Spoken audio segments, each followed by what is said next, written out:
Well, welcome to the From Busy to Rich podcast. Our podcast exists to inspire advisors to increase their profitability and quality of life for themselves and for those they serve. And I don't think that we've ever had an episode that more aligns with what I just said, that we have this podcast to inspire advisors to increase their profitability and the quality of life for themselves and those they serve.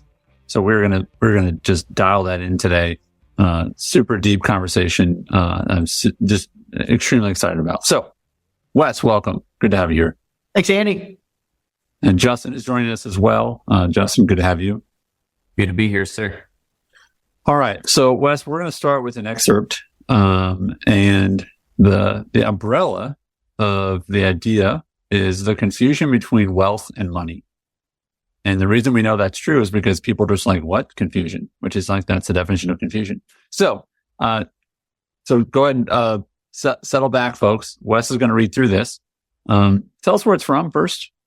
Yeah. So this is actually, I got introduced to this book that is old relative to books go. It's called Hackers and Painters. It was in 2004. What we're going to read is an excerpt and Paul Graham is the author of it, but it is fascinating. The whole book's fascinating. So it's like a series of essays. So I recommend you check it out and listen to it. But when I read this, I thought there is no better section that would fit well with what we try and do on the podcast and what we try and do with our clients. Awesome. So, it just takes a couple minutes to read this excerpt. So you want to go for that, Wes? Yep. So, if you want to create wealth, it will help to understand what wealth is. Wealth is not the same thing as money. Wealth is as old as human history, far older, in fact. Ants have wealth. Money is a comparatively recent invention. Wealth is the fundamental thing. Wealth is the stuff we want. I love that. Wealth is the stuff we want.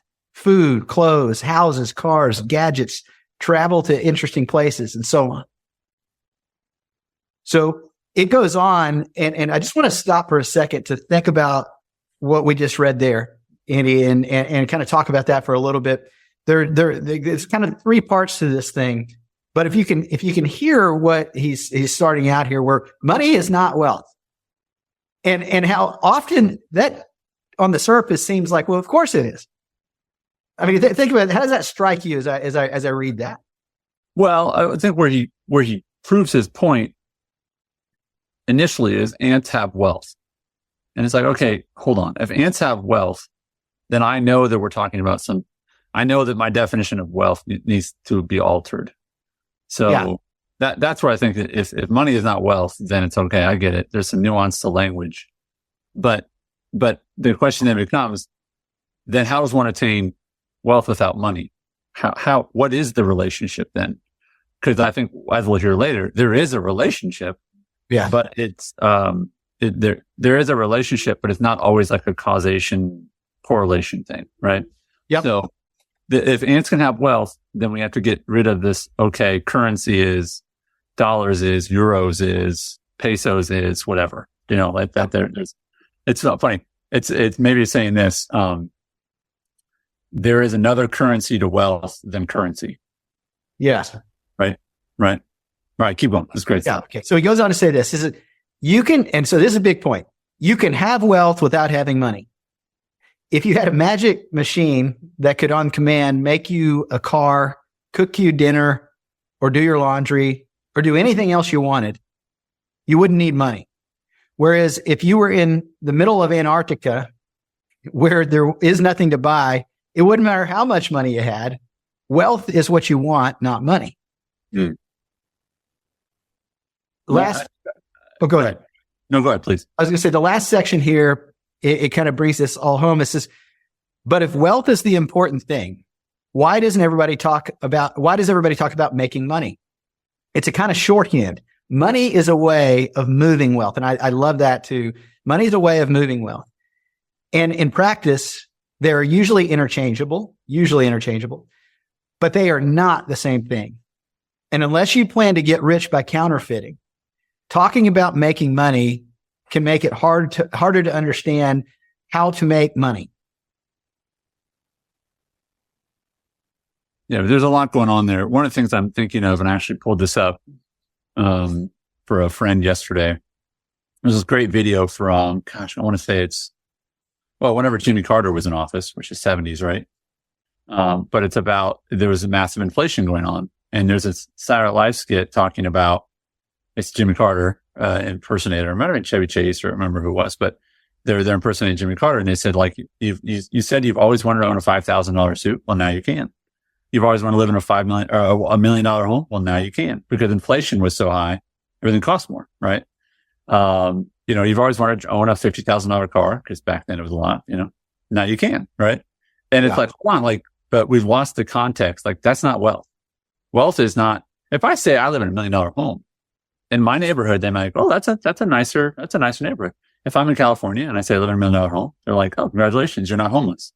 Yeah. That's neat, right? Yeah. All I heard there was you're not homeless. $1 million is impressive in California. So we have to figure out, like, what's the nuance going on here? And we're not fully separating money and wealth. We're not just going to this la land of wealth does not require any money, but it's not the only ingredient, right? Yeah. Yeah. And in the business we're in and with the audience we have, this is something that I think is easy to lose sight of in the conversations we're having with clients.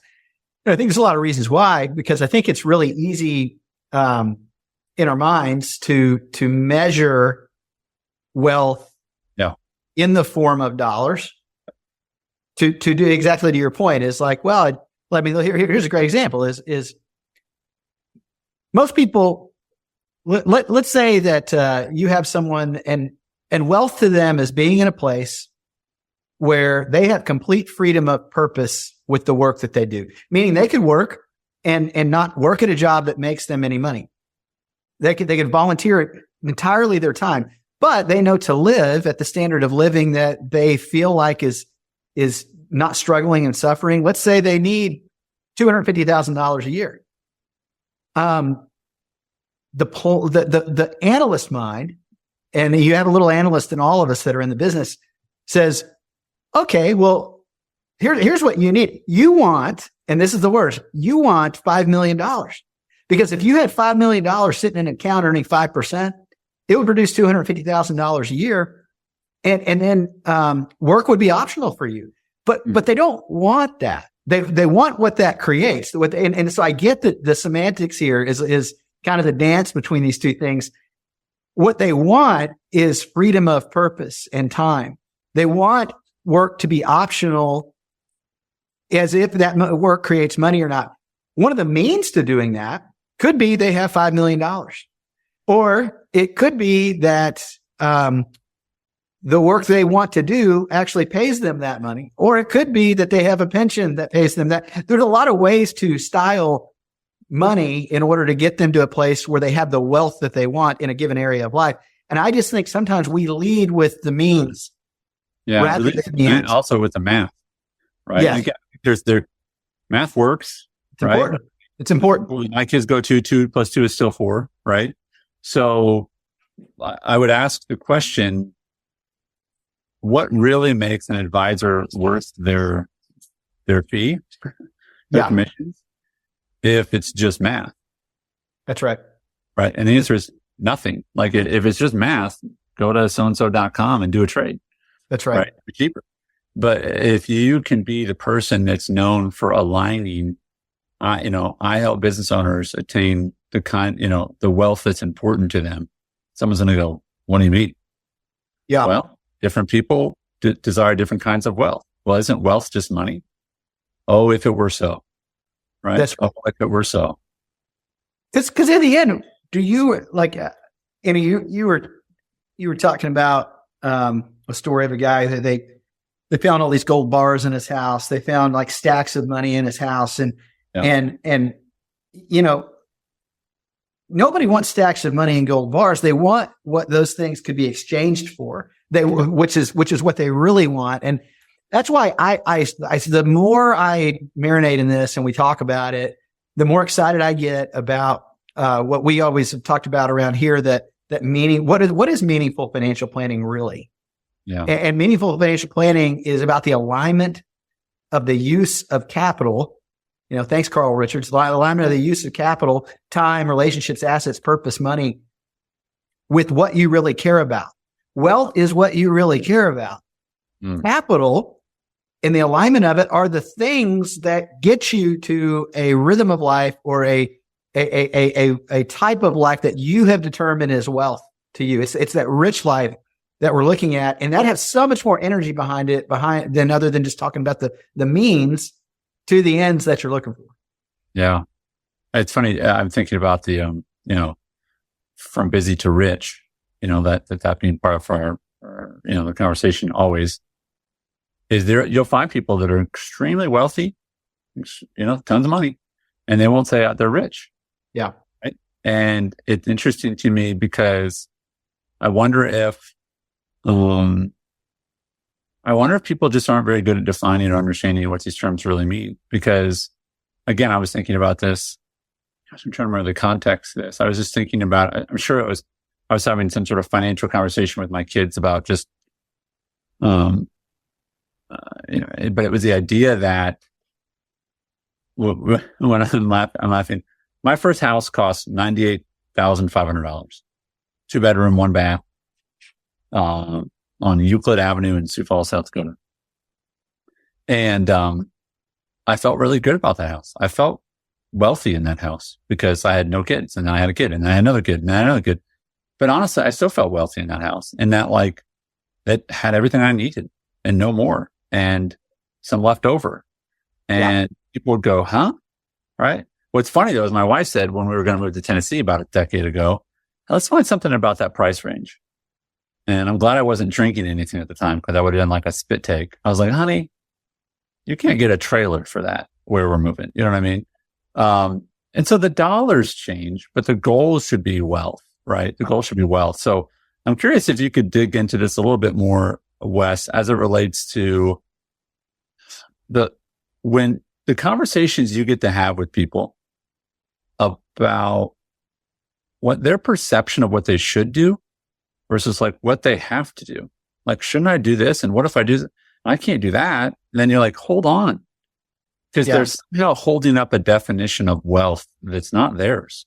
They're chasing a wealth that's not theirs. And again, for those who are listening, before you address that, Wes, the purpose of this episode is to give you a context to understand it for yourself, and then add tremendous value by having these kind of conversations with your clients, because this is where your value lies as a advisor.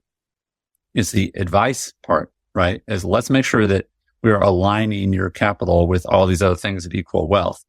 So what are some conversations you've had with people, Wes, where you need to go, hold on, your definition of wealth is kind of off here.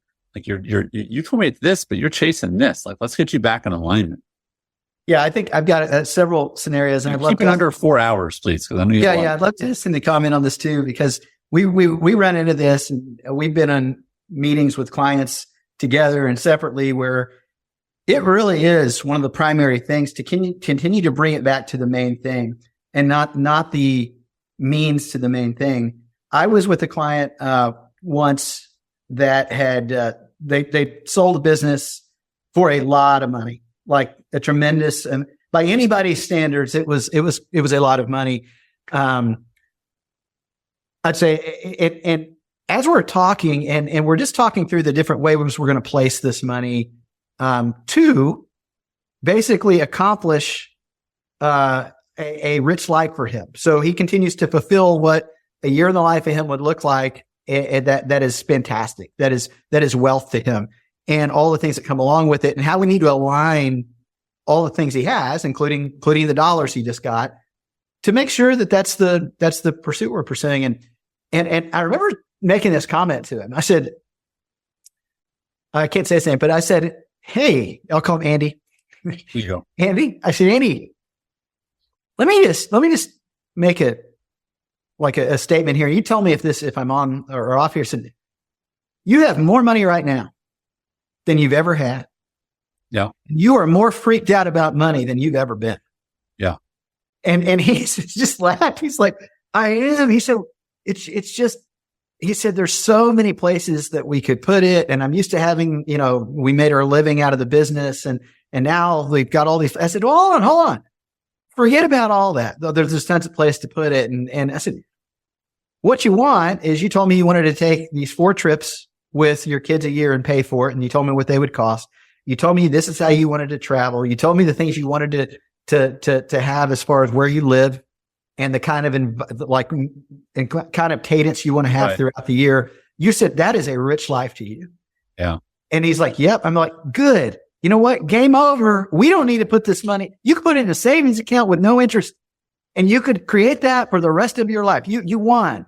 Yeah. I said, so I mean, get it. You want to do well and make money, but in his case, let me just kind of play with this because this is what's fascinating in our industry. And I'll kind of, we get so mechanical because he said, well, but I know, he said, the problem is I know that I need to stick this money in publicly traded assets that go up and down every day. And he said, and I know long-term it works, Wes. Yeah, I get the data. I'm smart. He said, I know that over time, if I put in the S&P 500 index, it's going to go up on average about 8 to 10% a year with very few, decades. I know there's a lost decade. I'm going to say he knows all the data, right? Knows all the right answers. And he said, I know that's it would be better than me putting it in this fixed interest vehicle that makes 5% for the next 10 years with no risk. It just pumps it up. He said, I know that. But right. It bothers me to look at it going up and down. And I said, so wait a minute. Wealth to you is to never have to see it go up and down. Yeah. And you still can fulfill all these objectives that you have. And but it's not the best economic decision. I said, for what? To accomplish what? Mm. I said, because if it's a rich life you're trying to accomplish, you will not feel rich watching your money go up and down. And you have so much here that it's going to do just fine. And you're never going to have to experience that up and down. And you're able to fulfill this. I said, so whose life are you chasing here? Yeah. And who told you that you were supposed to reject parts of you that you're saying yourself, that's not, that bothers you every day, even though you know the long term of it, you hate the journey. It's like a roller coaster. Yeah. And he's like, yeah, I guess that makes sense. But don't we all do that? In some areas of life, another way of saying that is that we chase other people's definition of wealth, or other people's path to wealth, other people's experience with wealth. I mean, I remember watching, what was that guy's name? Lifestyles of the Rich and Famous. What was his name? Robin Leach. Yeah, there you go. I'm sure we'll get feedback if we're wrong. Yeah. But he would do this, and a part of it was like, oh, that's cool. Those are neat. Like, oh, that's wow. But then I was like, as I got older, as a kid, I wanted every one of those houses. But I didn't really know what context for wealth I wanted. You know what I want? You know what my definition of wealth includes now? Coaching every single one of my kids' teams. Not always the head coach. I can be the assistant coach. I can be the dugout dad, whatever, but like that is part of my wealth. Right. And now like, well, Andy, if you got another job or if you optimize or built, okay, like that's some people's version of wealth. Mine includes that. Right. If you don't ask those questions and you just are about maximizing dollars, I feel like you're really replaceable. You're really forgettable as an advisor unless you can get there with people. But I do find it fascinating, Wes, because you asked the question, don't we all do that? I think we do. I think we look at television and we look at sports and we think, how are those people unhappy? They literally have everything that I want. Why is this person taking bribes? Why is this person money laundering? Why is this person da da da da? It's like, because they have no idea what their definition of wealth is other than more money. And the problem with the answer of being more money is the word more is always in that answer. So you're never done. Right. Justin, what's some of your run-ins on this with clients? I know we've been in the same rooms of these before, and you've got some stories you told me. Yeah, it's just such a misconception in approach. And so many great advisors are really good about trying to, do what's in the best interest financially, mathematically for the clients. But it's really getting to the heart of what's driving that. So it's amazing to me when asking clients, what's a rich life look to you? Oh, I'd like $100,000 a year, 200,000 for what? Well, like that's what I'm living off of right now. And okay, like, well, what are you doing? What is living off of it? Is that like surviving? If you could retire tomorrow, you don't have to worry about saving, tax, anything like that. Well, what would you be doing? Right? And it's funny how it becomes almost like a tooth pulling like approach with some people because they just don't think about it this way. Like, what am I actually working? I'd like to travel. Well, you live in Austin. Do you want to travel to Dallas? You want to travel to California, to Asia, Europe? Like, how long do you want to travel? Eventually, you're going to hit all the spots. Like, how long do you want to keep doing this? Like, is this something? It's just people aren't thinking about, like, again, from a life aspect, because that's not the calculators that come up, the algorithms that are there for calculating what you need in retirement. None of that takes that into account. And that's where the switch has to happen, in my opinion, from an advisor standpoint. To your point, Andy, of like, what's going to make you different, right? Like, if all you're doing is a calculation, then you're going to be no better than a robo advisor or some algorithm, or let alone AI now, right? Like, somebody can get on AI, not know what the types of questions they should be thinking about, plug in like, hey, how much do I need if I want this much in retirement? But AI is not going to turn around and ask you like, what does life look like for you at that point? Right? Like, here's a great example of that, Justin. Because society says, this is what you need to do for retirement. Blah, blah, blah. Yeah. Well, yours may be different. You may not need the $1 million house. You want to, move to Panama or something like that and live in a much smaller square footage and have a different, that's a different approach. And then another point you made that I love is that, like, what I wanted when I was 20 is a lot different at 40. Praise God. I don't have the life I wanted when I was 20. Yeah. No kidding. It just really is a constant evolution of refining that. And again, that's where I think the greater need for proper financial planning and financial planners is going to be, not just now, but in the future. That's really what's going to make us different within the industry as a whole.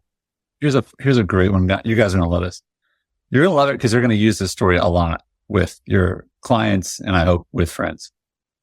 And it's a pretty obvious one, but we talk about, and I think there's concern to be made for, if all you do is, if you had a machine that could just create what you want, like then how is the other part of that necessary? So here's an example of this, of why advisors are important. Okay. I don't know if they fixed this or not, but I saw it recently. If you ask an AI and you tell it, actually you tell it and then you ask it, here's what you tell it. You hang 3 towels from, the 3 wet towels on a clothesline outside. And those 3 towels dry in 3 hours. How long will it take for 9 towels to dry? If you hung out 9, it took 3 hours for 3 to dry. You hang out 9. How long would it take to dry those 9? AI tells you it'll take 9 hours. We know it'll take 3 hours because the sun doesn't go, all right, I'll do the first 3 and all right, guys, flip them. It's just, all right. Or we're laughing at this, but like, we know that no, you can have 1,000 towels out there. They're all dry within 3 hours. And I just think, hey, that's why you have a job, ladies and gentlemen, because your answers are more robust than that. They should be more deep. And this is, I think, where you get people. And Justin, you made a great point to this.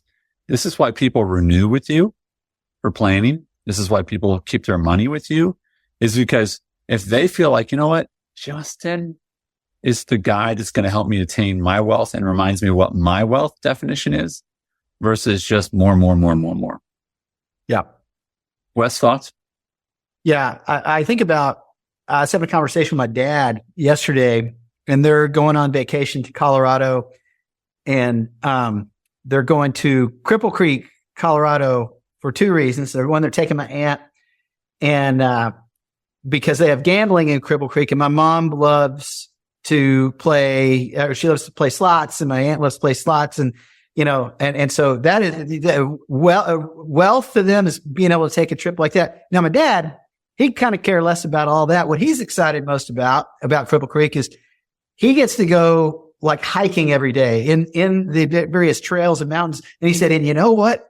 I think what I'm going to be able to do is like sleep in my tent at least a couple nights when I'm out there and on the trail while I'm hiking and eat out of it. And what he was describing to me, I was like, I'm glad that's wealth to you. And like that's, we differ on the sleeping in the tent in the cold.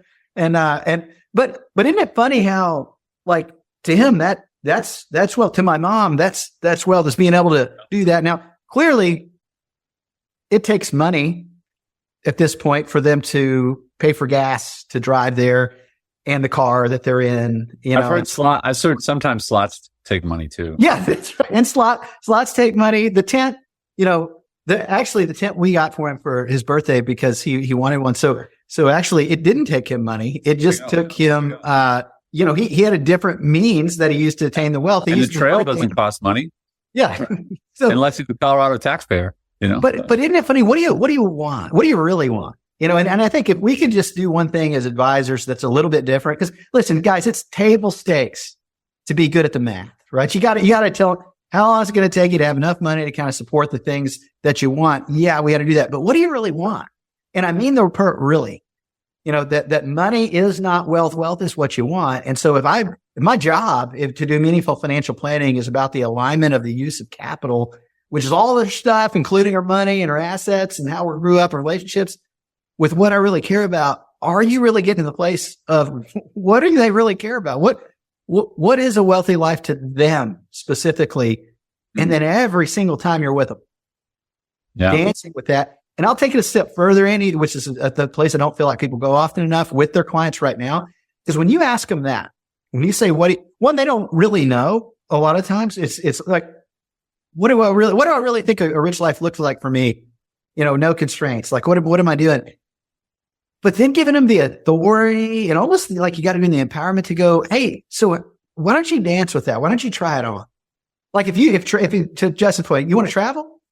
Great. Like where? What's a good example of that? Well, I'd like to, be able to get an RV and go there. Why don't you rent one and take the RV to, the mountains or wherever it is, or hey, I'd really like to have a beach house. Okay, why don't you get a VRBO and try that out and see how you kind of like that and try it on, because you might get there and go, I kind of like the mountains better, or kind of like which no one would really say. Oh, Wes, have you ever had anyone go, I want this, and then they go get it and they're like, crap.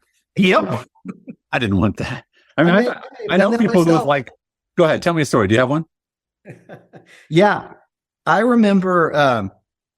Well, it's almost, here's a good way of how we change. So I really wanted, when I was 20 years old, a CRB, which is like a crotch rocket, street bike.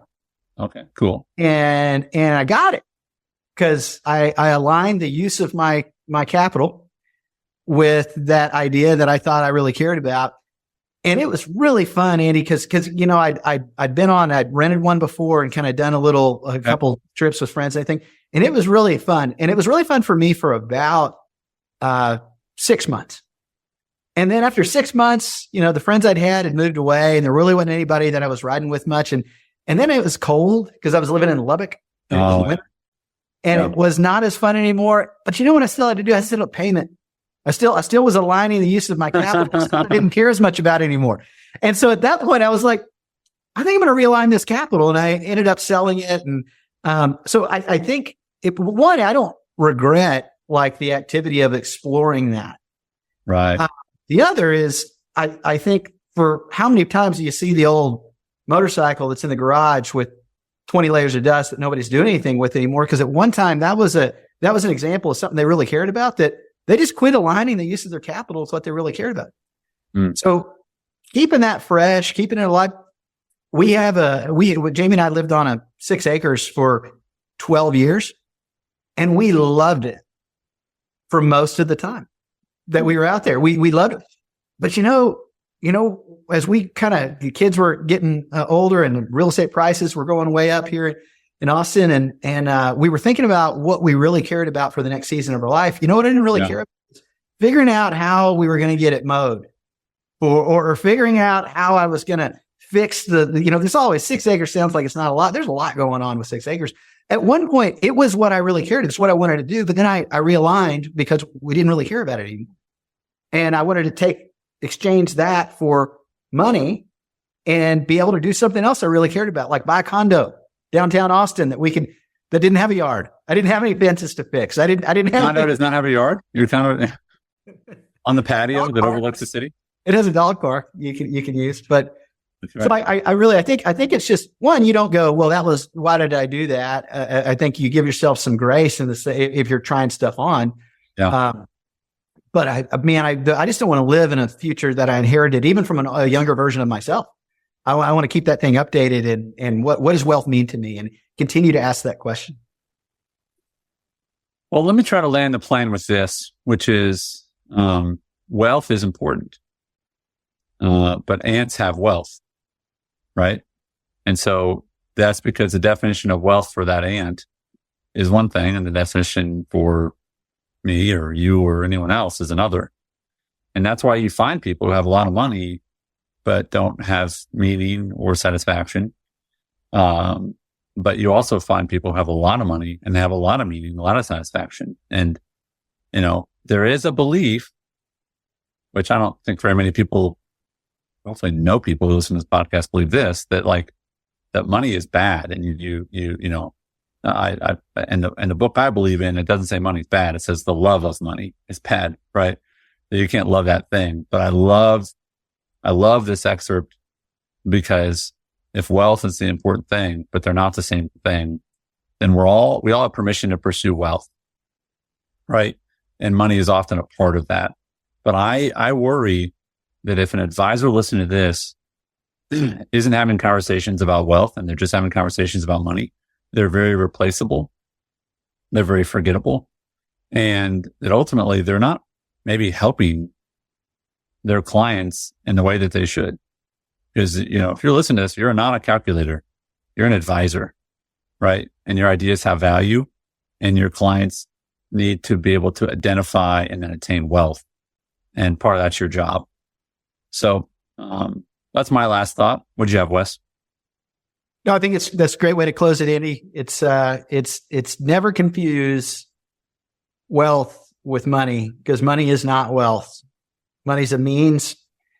Wealth is what we really care about.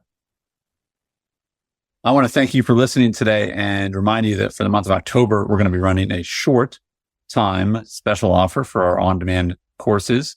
You can go to the show notes for more information on that. So however you're listening to or watching this, check out the show notes and you can find more information about that. As always, thank you for listening, and we do appreciate you leaving a review. Many of you have done that.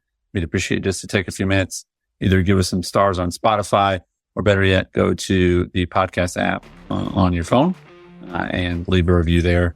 And we appreciate you listening, and we'll see you next week.